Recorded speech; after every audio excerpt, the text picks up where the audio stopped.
No better time than now, huh? Man, make it stop. Season 2, episode 2. I mentioned in episode 1, so I'll save the relationships for episode 2. And I mean, I'm an open book.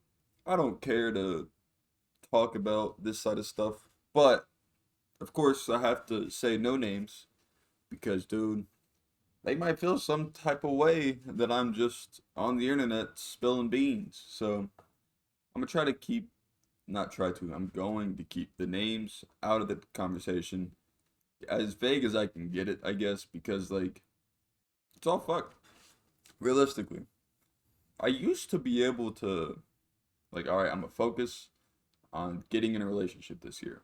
So I would just whatever I was doing in the background, it wasn't built up so much to where I had 90% of my day planned on doing something else, where I could get on like a Bumble or a Tinder or another shitty dating app to be like, let's just mindlessly swipe and just start talking to random people. I can't do that anymore. I can't get on Tinder. I can't get on Bumble. Can't get on a dating app because it's not. If you're on a dating app, I don't look at that as the same as I guess majority of people do anymore. I'm completely skewed on those things. Plus, I've seen too many comedians joke about what the individual dating apps are for, to where whenever I'm on it and I see it like accurately depict their joke, I'm like, fuck, man. But with everything in my life, dude, I feel like I just have all of those on the routine that I'm doing, and I'm still kind of focused on the relationship side, so I still have the here and there chats and a text or so, or adding on Snapchat and start snapping for a while. But it's more of like the at the end of the day, the motives in my head are not let's go message this girl back. It's like, did I edit that video? And I'm glad it's that way because if it wasn't, one, this wouldn't even be happening. None of this would be happening. Two, I don't know where the fuck I'd be. Because if that was happening, I for sure wouldn't be at the comedy club. I wouldn't have the appreciation for comedy. I would just be like at some bar, like other fucking losers my age, just drinking their life away. It would be so sad. I'm just trying to make content. And I've gotten used to the routine of making content for quite a while now. For like, I started 𝙎𝙊𝘾𝙄𝘼𝙇𝙎, my comedy page, and it's been a year or two ago. I don't know how long necessarily, but it's been a while. And so I had a routine on when I would post, what I would post, what order I would post it. It's all complete. It's all there. It's established. So I'm not worried about that anymore.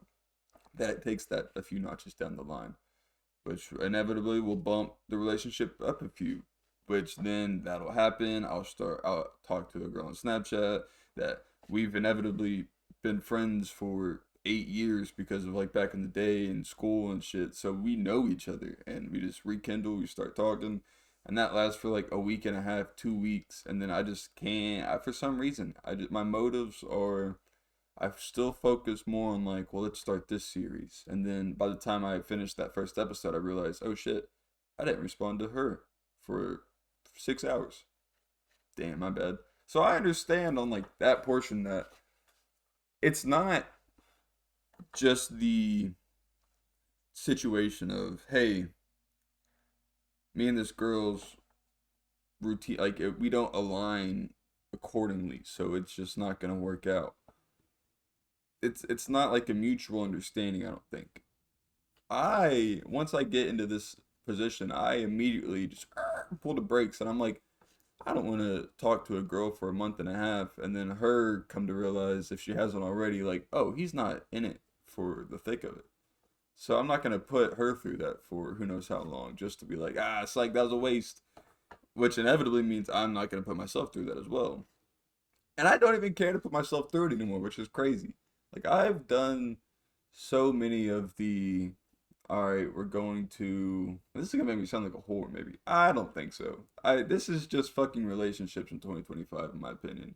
If you're not in one currently that's been building, or if you don't have the uh discouraged to get on social media, not social media, dating apps because you just have a skewed opinion of them, then I guess you can kind of blindly do it and then just act like whenever you go to a public event and you tell people, "Oh yeah, we met on Tinder."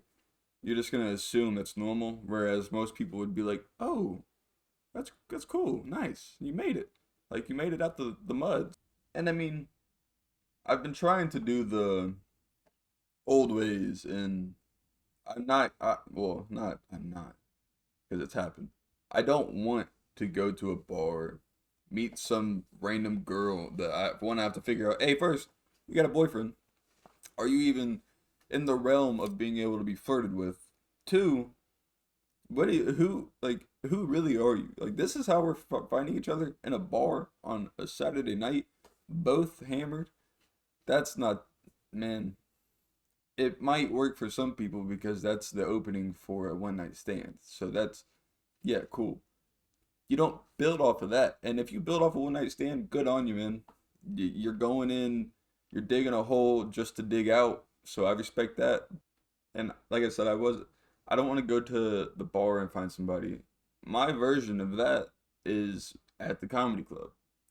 Now, there's so many like things that will depict on what type of woman is coming that night specifically.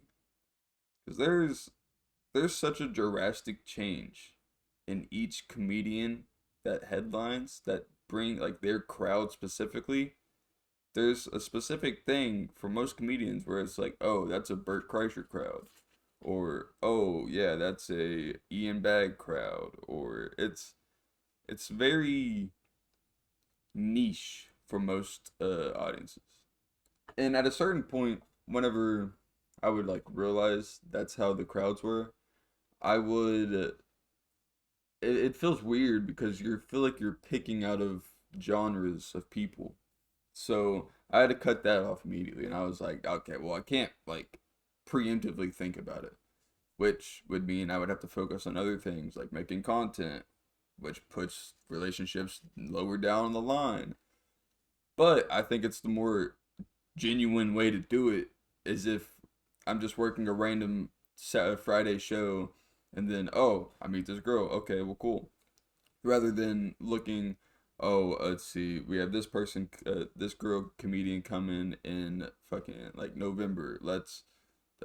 Hopefully we'll see if I can talk to a girl there. No, that's weird. To put a bow on it, I understand that relationships aren't my number one priority right now, and I don't think a woman would appreciate not being the number one priority. So there's no point in just trying to like mainstream that motive really. Now, if it pops up, hey, I'm not against it, but that's pretty much where I'm at though. This next one is a segment that I've done before. Is a cob review. I think I did this in the intermission episode. But this one is going to be a different type of cob review because it was my first time seeing a puppet at the comedy club. Now, whenever I was very little, it was my very first like comedy show live.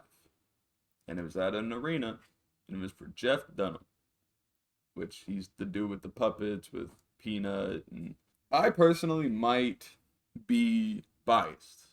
I don't know if that's 100% true of like, oh, you saw it as a kid, so whenever you grow up, it makes you appreciate it more.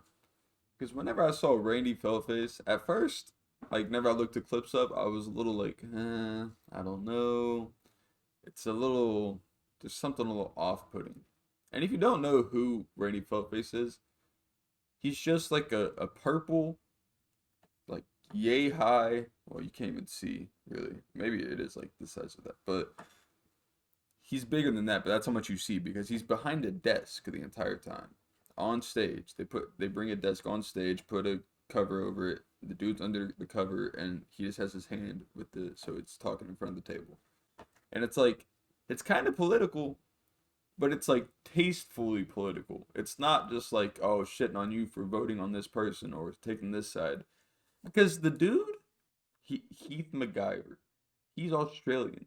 So whenever you see this purple puppet just going crazy at the table, it's Australian, and it I don't know if that makes it even just more hilarious because it's out of the blue or what. But it got straight to my funny bone, man. It made me fucking giggle. Because I don't know if he had like a camera down under the like where the cover is to see the faces, to see where to look, or if he was really just it was that thin of a cover and he's done it so many times he could tell where people are talking that like well. But he would legit just straight up point the puppet at the people in the crowd because he would do crowd work and talk to them. It was all crazy, but it was so funny. And as my first puppet I've seen there, I don't know if the second puppet that I see is gonna be as now. I take that back. I did see a second one. It was some random person doing an open mic with the puppet. Blew my mind. I was like, "Oh, this is a shot in the dark. You're really swinging for this."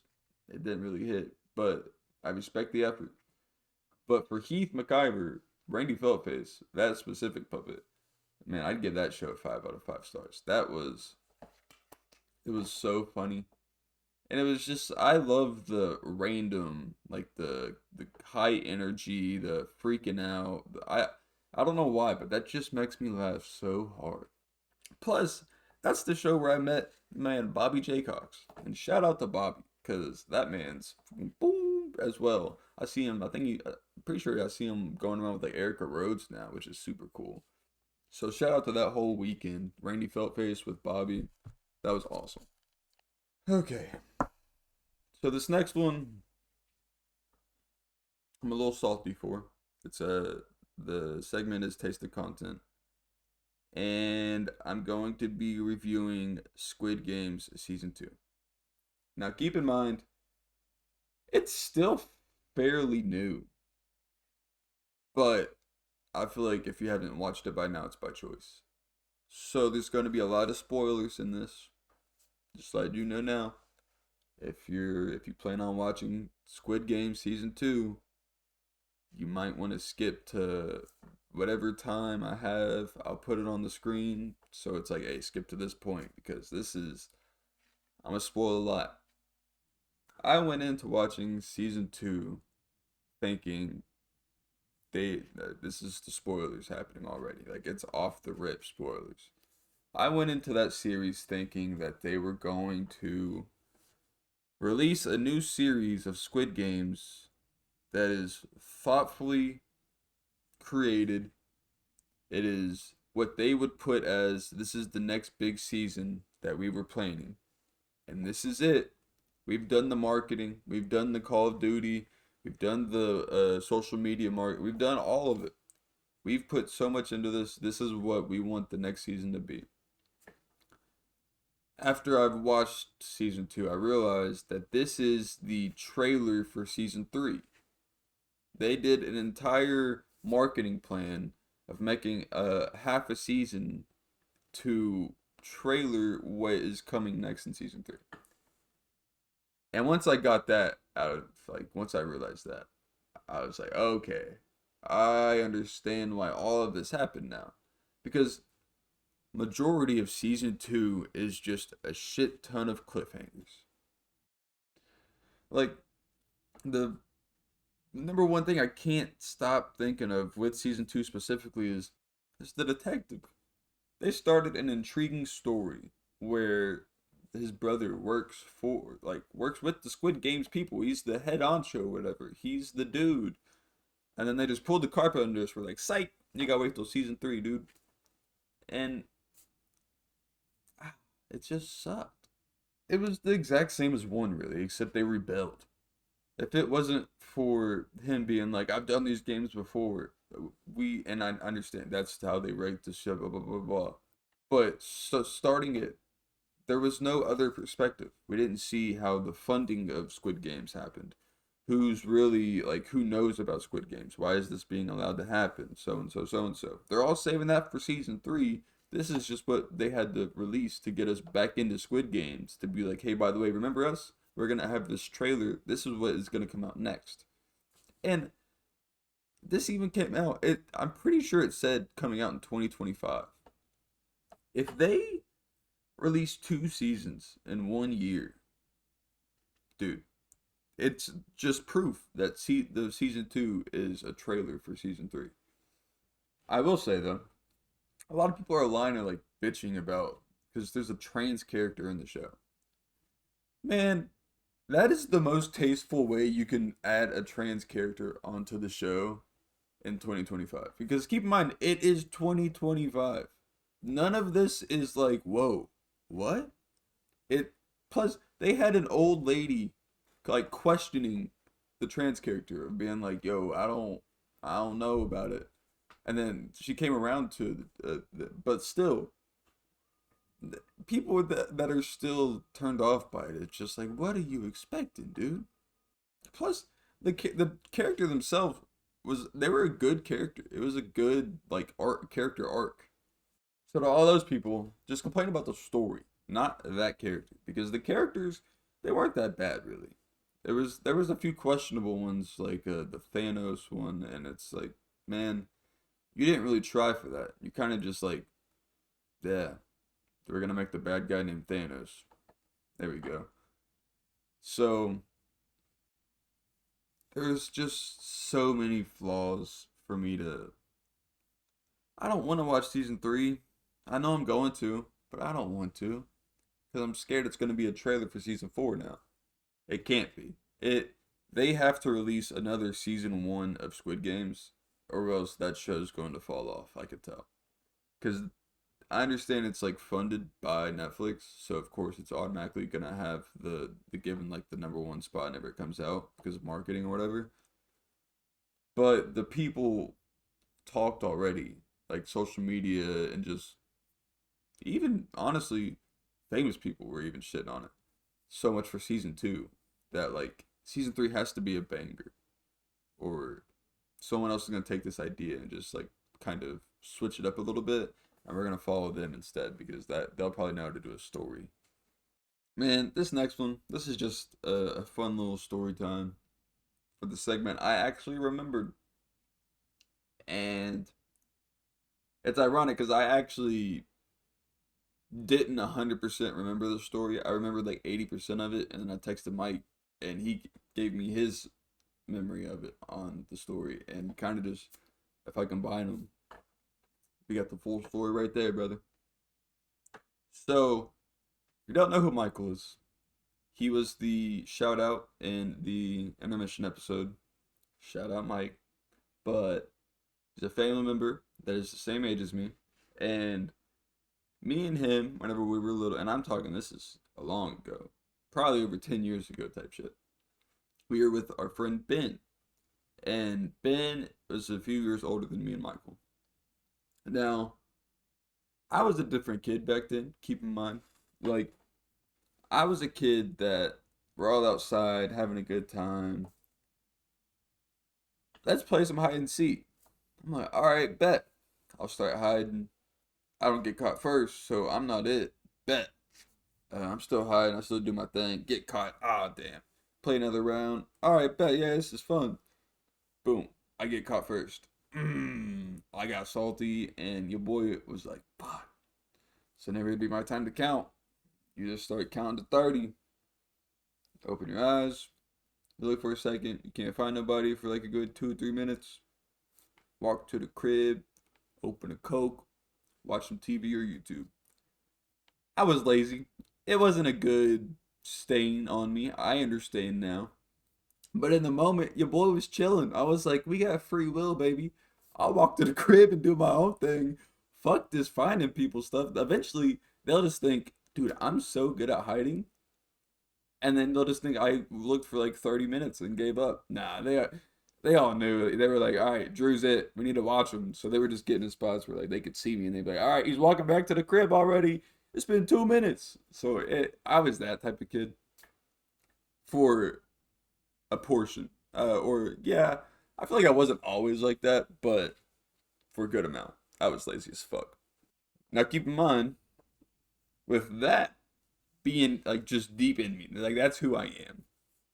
We were doing a wild thing that day. We were outside, bored, and we decided to do Ding Dong Ditch. And if you've never done anything that's like a prank like that, like Ding Dong Ditch, or like egging someone's house, or throwing TP, or anything where it's like you could get in trouble, but there's a rush, in the moment, you don't think about anything of like, all right, so this is the consequences, and this is gonna be how fun it is. You're just like, this is what we're doing, and I'm ready. Some people aren't even ready. They're just in for it for the ride, and they're just like, oh, we'll see how it goes. That's me. So I was, I don't know how old I was. I should have asked Michael if he remembers.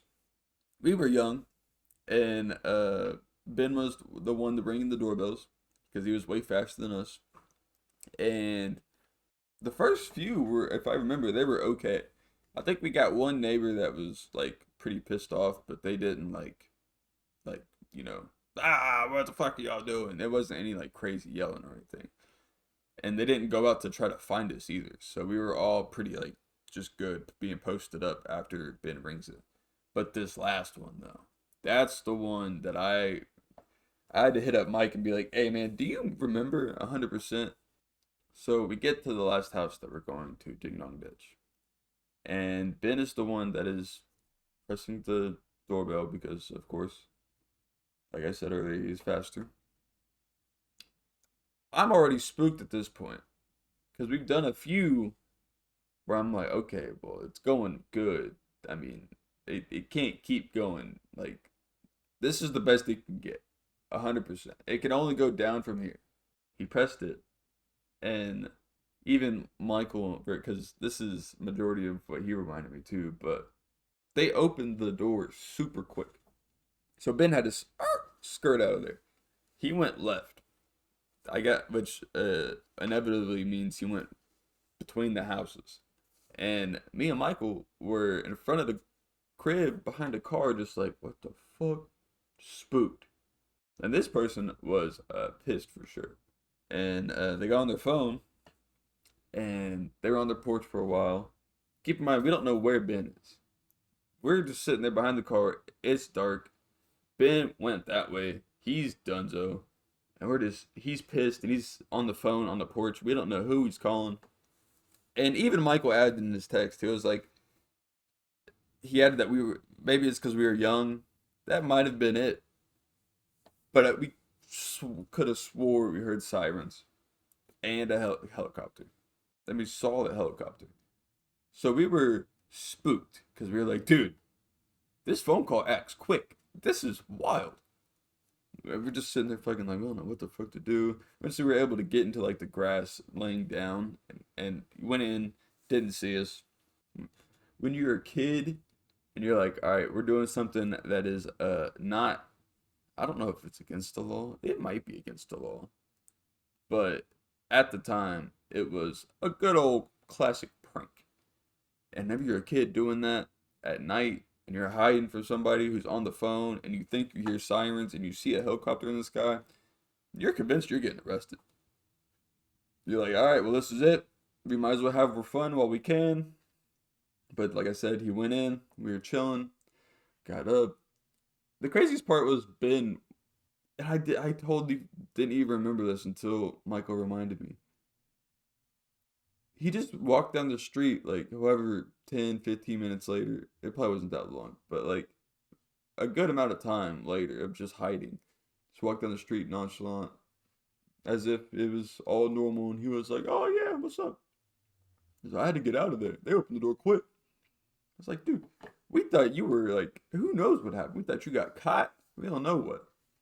But I could not go ding dong ditching anytime after that without thinking of that specific time.